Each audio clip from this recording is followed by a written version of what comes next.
ചേട്ടാ സുൽഫിത്തൊക്കെ എത്തിട്ടോ.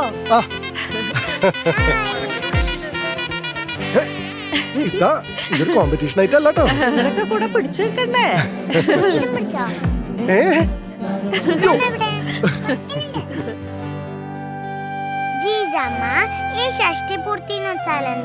ഷഷ്ടിപൂർത്തി എന്ന് പറഞ്ഞ 60-ാം പിറന്നാള്. പക്ഷെ ഇതാ അതിലും വലുതാ. ജീജാമിയും ടീമും വിളക്ക് എഴുതിക്കൊണ്ടിരിക്കുക. കുട്ടിപ്പട്ടാള അത് ഇരട്ടി പണിയാക്കിക്കൊണ്ടിരിക്കുക. ഇനി അടുത്ത ആളെ കാണാം.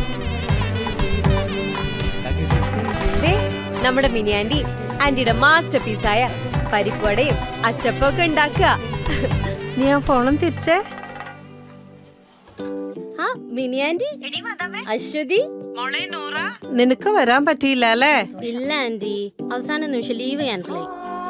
പക്ഷെ ഞാൻ ഇതൊക്കെ വെച്ച് അഡ്ജസ്റ്റ് ചെയ്യാണ്. ഇനി ഇതിൽ ഏതെടുക്കണം എന്നാണ് കൺഫ്യൂഷൻ. അതെ, വലിയ ക്രഷ് ഒന്നും വേണ്ട. നിനക്ക് വരാൻ പറ്റാത്തതില് നല്ല വിഷമമുണ്ടെന്ന് ഞങ്ങൾക്കറിയാം. കണ്ടോ മിനി ആന്റി? ആന്റണി, ഞാൻ പോടേ. കുട്ടിക്കാലത്തെ കുളത്തു ചാടാന്നുള്ളൊരു ഭ്രമം അമ്മ ദേഹം മുഴുവൻ എണ്ണയിപ്പിച്ചിട്ട് നിർത്തലുണ്ട്.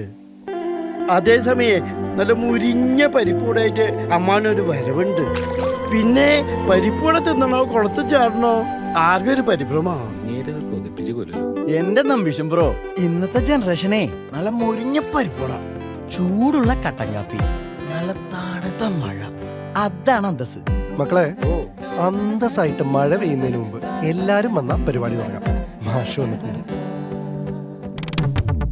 സ്വർണത്തിന്റെ 75-ാം പിറന്നാൾ. കഴിഞ്ഞ 75 വർഷങ്ങളായി ഓരോ വീട്ടിലും ഓരോ രൂപത്തിലും സ്വർണമുണ്ട്. 75 വർഷങ്ങളായി മലയാളിയുടെ ആഘോഷം.